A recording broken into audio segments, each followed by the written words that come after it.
Well, good afternoon. Welcome back. Before I welcome our next speaker, I wanted to reflect just briefly on the broader moment that we are living in, not just politically, but historically. As we all know, in 2026, the United States is going to mark 250 years since the signing of the Declaration of Independence, and it is a remarkable milestone to live through.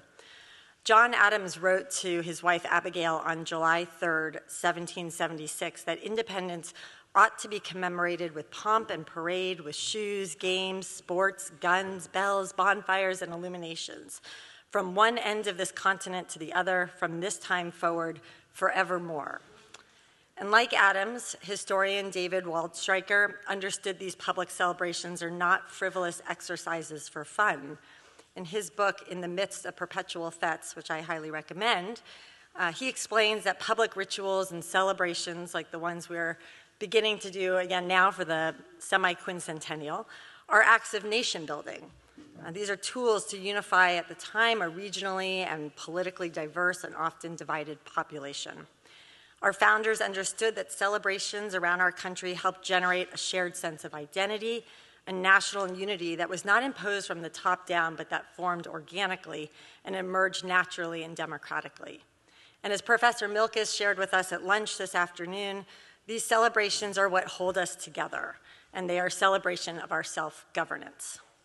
At R Street, we view the Semiquincentennial as a rare and powerful opportunity, not only to celebrate the American experiment, but also to reflect on how we can ensure its endurance. There's no doubt we are living through a period of polarization. There's a study that came out about 2 years ago from the National Opinion Research Center at the University of Chicago. And it found that while Americans on the right and the left share most of the same intrinsic values that underpin American democracy, ideas like fairness and compassion and personal responsibility, only about a third of respondents of both parties believe that the members of the other party shared and held those values. It's a perception gap that reveals the deep distrust Americans have of one another. But as we addressed in this morning's panel on American political discourse, American politics and political culture today is not really that different from that of our founding era, and into the 19th century and into the 20th century. The early republic we talked about was filled with regional distrust and personal animosity, accusation, suspicion, implication, and denouncement. So it does sound very similar. In other words, American politics and political culture has always been intense and combative. But what matters now, and what we're thinking about at R Street, is whether we can channel these passions toward purpose, and whether we can protect and, more crucially, reform and improve the health of those institutions that allow for that messy disagreement to happen. Today, we can draw confidence from the fact that the American experiment in self-governance has endured, it's evolved, and it's persisted for 250 years. But as we approach this anniversary, we're asking, what kind of country do we want to be for the next 250 years, and what does this moment require of all of us? To start, we must embrace the idea that genuine civil discourse, debate, and disagreement are essential facets of a functioning and healthy democracy, or republic, whichever word you want to use. Adams understood that public virtue cannot exist in a nation without private virtue. Citizens must be informed, engaged, and capable of understanding the stakes of public affairs. So organizations like R Street are vital to helping refine and advance disagreements in productive, actionable ways. In celebration of the Semiquincentennial, we plan to lead with optimism, engage across lines of disagreement, and renew a culture of civic responsibility to help shape a better future and ensure the long-term success of the American experiment. So all of this brings me to our next speaker, who I'm thrilled to introduce today.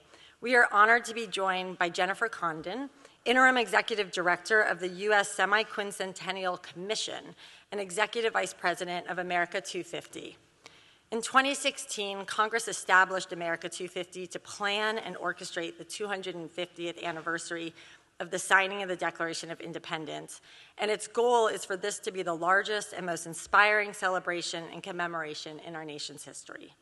Jennifer brings over 2 decades of leadership in public affairs, communications, development, project management. She's worked across the public, private, and nonprofit sectors.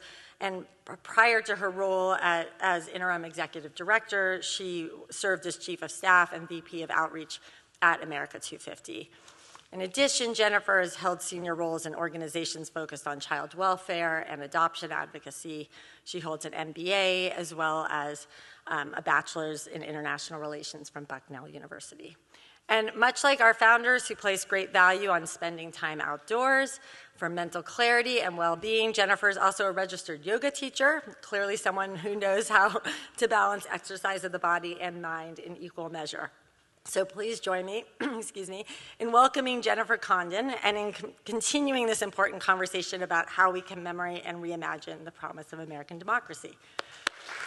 Sorry.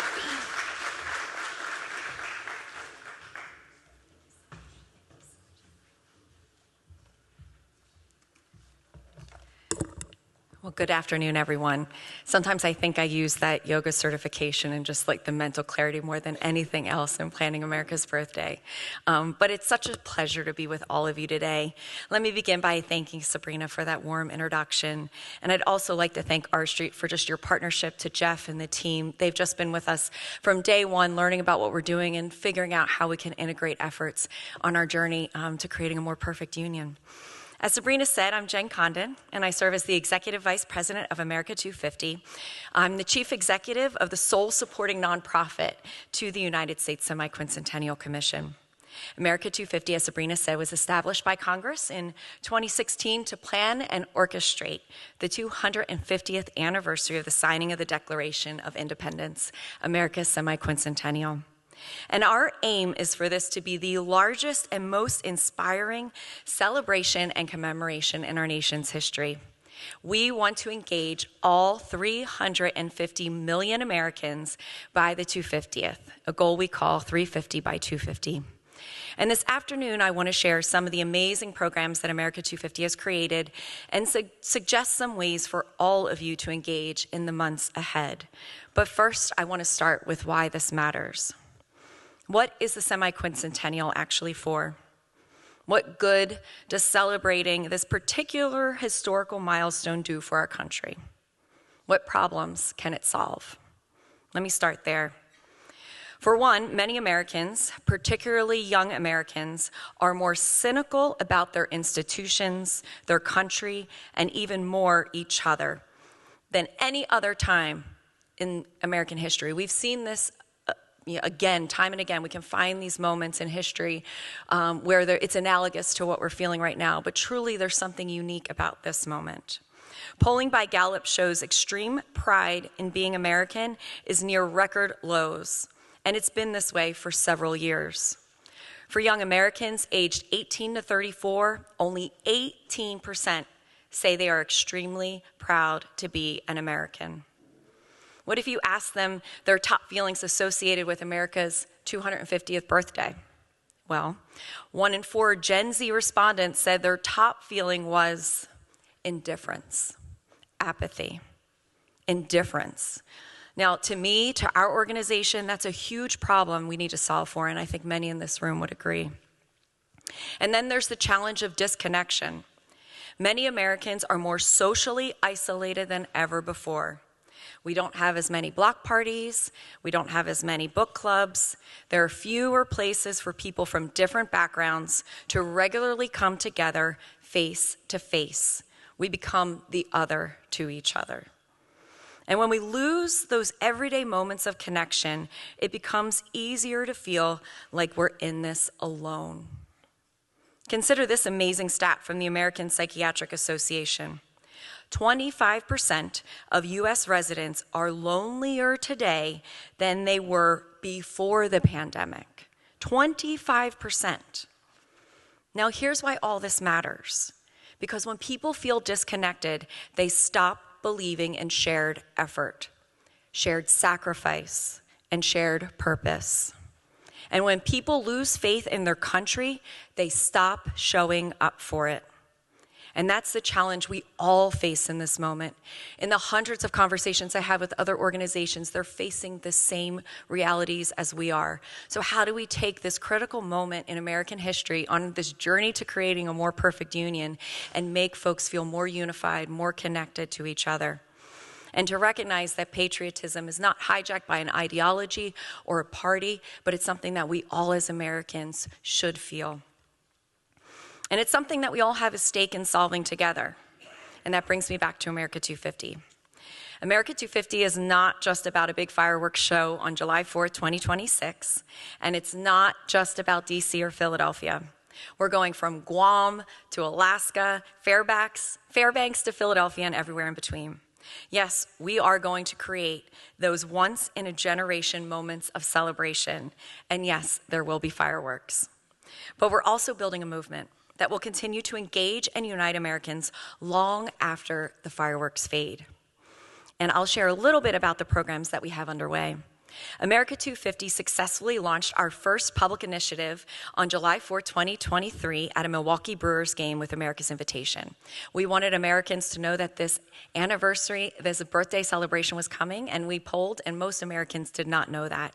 So it doesn't get much more American than partnering with MLB, being in a nice purple state, being in Milwaukee with some hot dogs and baseball to tell them that this is a moment of unity for each of us to come together around America's biggest birthday celebration. We have a video portal for America's Invitation that you can go to right now and submit your memories, your family recipe, or your views on what being American means to you. This is an ongoing campaign that we'll use to maintain a steady drumbeat of public engagement over the next 14 months. This is Sea to Shining Sea, and we've got the footprint and the framework in a place to make this historic success. Another signature initiative that we'll launch this summer is called Our American Story. Our American Story is our nation's greatest effort to collect and preserve America's stories. So over the next year, starting this summer, we're building a story bank from across 50 states, the 5 territories, and the District of Columbia. We're going to rural America, to tribal nations, to farmlands and faith-based communities. We're going to uncover stories that have never been told. And these stories will be recorded. They'll be shared for all to enjoy, and then they'll be archived at the Library of Congress, where hopefully 250 years from now, we'll be able to hear what Americans were saying today. And this is your opportunity to nominate someone in your life whose story inspires you. Could be a friend or a family member, or maybe a neighbor, or someone who has made a difference in your local community. Who comes to mind for you? Whoever popped into your mind right now, you can go to america250.org and nominate them, and we'll be in touch this summer to be able to record their story. Next is America Gives. America 250 is mobilizing America Gives, which will be the largest year of service ever recorded, not just by the U.S., but any country on earth. Giving back is so uniquely a part of the American experience.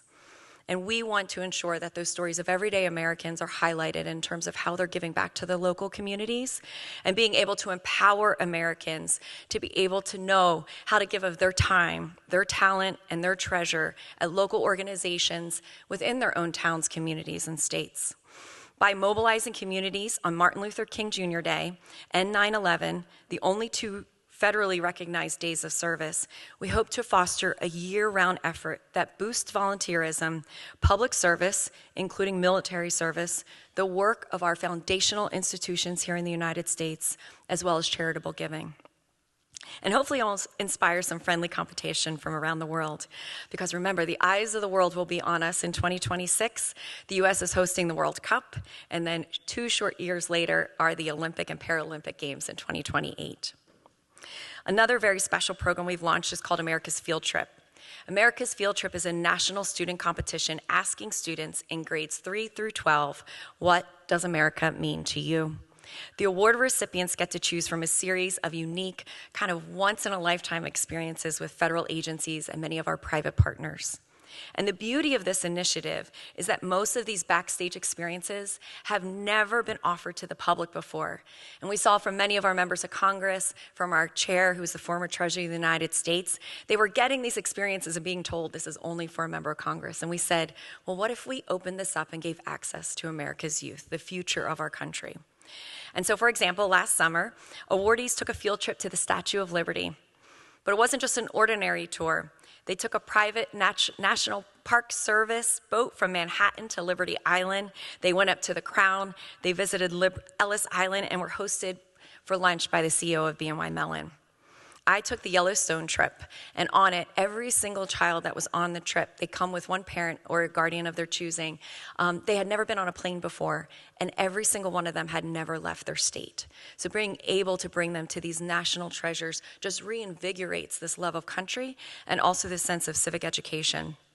And it's just one of the ways we're working to inspire this next generation of not just children, but this next generation of leaders in our country.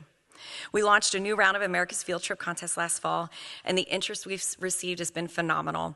Over the past few months, we've received thousands of submissions, almost 4 times what we received in our original pilot program.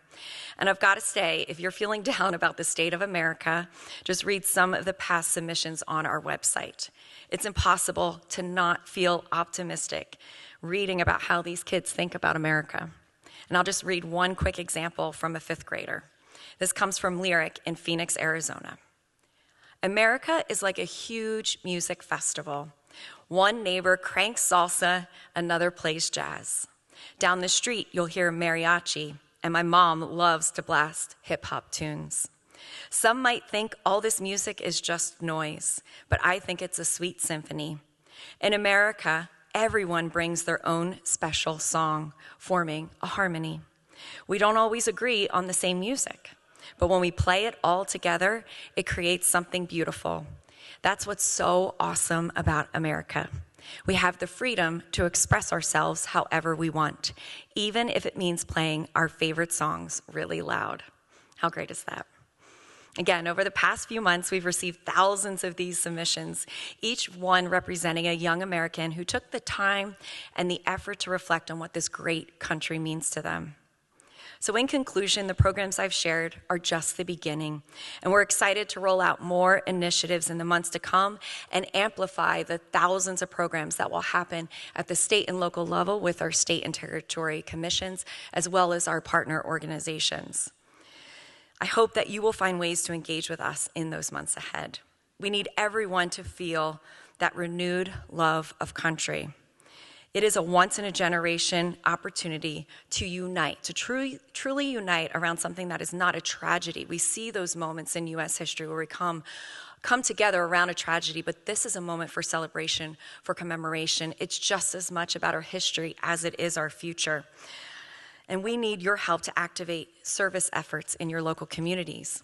We need your ideas to engage youth through educational programming and reinvigorating a focus on civics and civic education.